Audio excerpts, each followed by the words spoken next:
Here I have one of the latest variants of the Hanhart 417ES. This one is the 417 ES Heritage Flyback. I have the 42mm one, but there is a 1954 39mm version as well. What's special about this Heritage Edition is it combines a few aspects of other variations that collectors have been requesting for a few years. Those include an all-black dial, meaning no panda or reverse panda, a flyback chronograph, and the iconic red pusher. Yes, the iconic red pusher is now on the 417ES. Now, both the 39 and 42mm models are flyback chronographs. Both are available with either the strap or the bracelet as shown here, and both are shockproof, but the 39mm model is anti-magnetic with the steel caseback, and this 42mm one allows you to see the Sellita AMT 5100M. Now, since I'm in the US, I'm going to give you US pricing from Watch Buys, which is $2,980 currently, and if you want the bracelet, you're going to have to add another $380. This is a very classic looking Hanhart, and again, collectors have been asking for it, so is this the best version yet?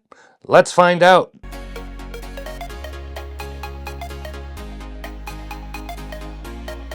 If you venture on over to the Hanhart website, you'll see there's no shortage of variations of the 417ES.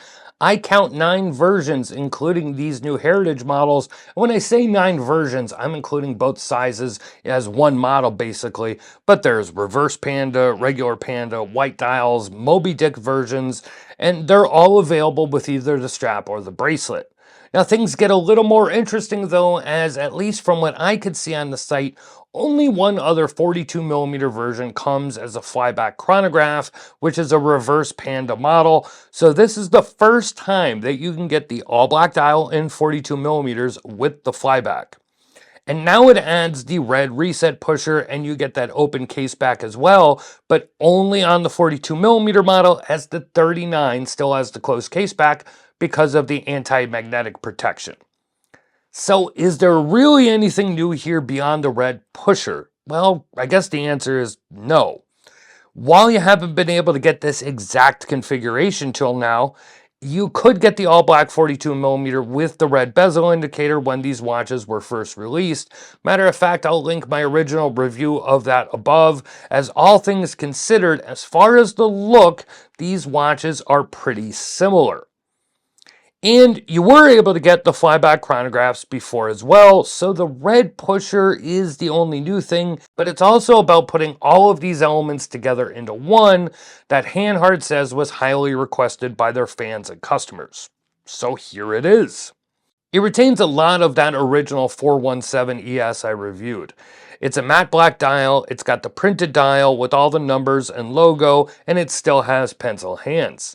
Except for the word flyback, this is the same dial as the one I originally reviewed. The lume paint is that light greenish, almost yellowish tone, not quite old radium lume color, but not that green hue of standard C3 Superluminova. A 30-minute counter on the right, and a small seconds on the left. The only change to the case is the red pusher. It's still a 316L stainless steel case. It's the exact same case and finishing as the other models. Same fluted bezel with the red indicator, but now we have that red pusher. Now, I don't know if I've mentioned or read this before. I reviewed quite a lot of Hanhart watches over the last 10 years, but for newer viewers or those just not familiar with Hanhart, the red pusher was officially developed in 1939, but I believe the original 417ES models did not have them. But the supposed story about how the red pusher came about is fun, so I'm going to read the story from the website. He tenderly pressed a kiss to her sleeping forehead before quietly leaving the apartment. When he looked at his Hanhart chronograph in the hanger, a smile flitted across his lips. She had painted the pusher with her red nail polish, so that he would always think of her and return safely. Now, even on Hanhart's website, they question if this legend is true or not. Either way, it doesn't matter. It's a cute story. The red pusher did and does have a purpose, though. It was to prevent pilots from accidentally resetting the stop time. It was a safety measure. So with that info, why was it absent on the 417ES up until now? I'm not sure. I don't know if it has to do with the movement or if they just we're trying something different, but whatever the case, it's nice to see it back. Now, speaking of that red button, it's not pure ceramic, it's high ceram, which is 60% ceramic and 40% a polymer, which, let's be honest, it's basically plastic. Now, I'm assuming that this is done to make it stronger, as ceramic is extremely scratch resistant, but it's prone to shattering. But let me know what you think about that down in the comments. Would you prefer it to be 100% ceramic? The other change here, at least with the one that I originally reviewed, is the open caseback. Now, the majority of ES models have solid casebacks. Matter of fact, looking through them, only 42mm flyback versions have the open casebacks. None of the 39mm models do. The closed steel casebacks makes them more anti-magnetic, but Hanhart wanted to show off the flyback movements, so the 42mm flybacks, you get to see the AMT 5100M movement. It's a Sellita chronograph movement with the blue column wheel and the decorated top bridge. So all chrono actions are being done by that column wheel versus a cam system. Now, I think many have heard me over the years say I prefer a nice solid caseback, and that's true, especially like a dive watch, or more specifically watches with very standard or base movements, like say an ETA 2824 or an NH35, and ones that are plain and undecorated. Here, even though you lose the anti-magnetic protection, I love seeing this movement through the caseback, and I find this to really up the overall look of the 417 ES. This is not an inexpensive watch, nor was the original one I reviewed, and while I did like the look of the caseback with the old Hanhart font logo, from a purely aesthetic perspective, this watch looks better to me having that open caseback and this movement.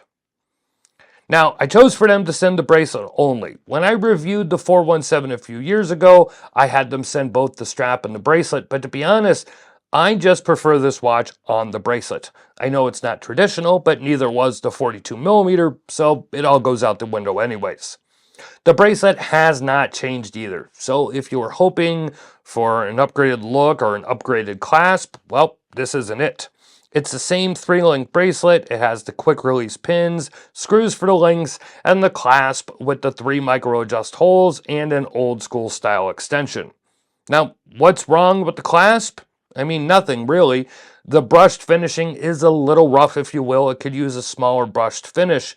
And at this price, most would prefer something with the quick toolless adjustment extension. Again, it works well, it has that retro Hanhart logo on it, and it looks decent, and it functions just fine, but I guess when everything else is so good, areas like this tend to stand out. I believe the lume has been upgraded as well, now with an X2 C3 Super Luminova, and it's very bright and should last a good 5 hours or so. Hanhart generally has done a great job with lume, at least on the ones I've reviewed over the years, and this one is no different. Oh yeah, this is 42mm. I think I've mentioned that, and I'm glad they're still producing this 42mm model, as I do prefer it over the 39. Now, in March of this year, I reviewed the 415 ES, which is only available in 39mm, and while I think, I really wanted to get used to it, I much prefer the size of this 42mm on my 7.5 inch or 19.05 centimeter wrist. And speaking of the 415, I said this in that review as well, I prefer the look of the 417 overall. Even though the 415 has that timing bezel insert, when it just comes to overall looks and style, I prefer the 417 with the fluted bezel along with the Pioneer models, etc. Now on dive watches, like say the new Aquasphere, well, the fluted bezel wouldn't make much sense, but I prefer the fluted bezel on these style of Hanhart watches. But the real question is this the ultimate or the best version of the 417 ES? The black dial, the red pusher, the flyback column wheel chrono, does the red pusher mean anything to you, or does it not matter? Do you have one of the models released in 2022 and now you want this one because of that red pusher? Do you hate all of the 417 models and you just want to comment on this review to get it out of your system? Whatever the case, head to the comments, let me know your thoughts on this Heritage 417 ES. There will be a written review, it's linked below in the description, as well as a link to the Hanhart and WatchBuy's website. Make sure to do all the liking, the subscribing, and notifying stuff. And if you want to see what's in for review before it's on the channel, you can follow us on Instagram and Facebook. It's at Watch Report. Thank you for watching, and I will see you next time.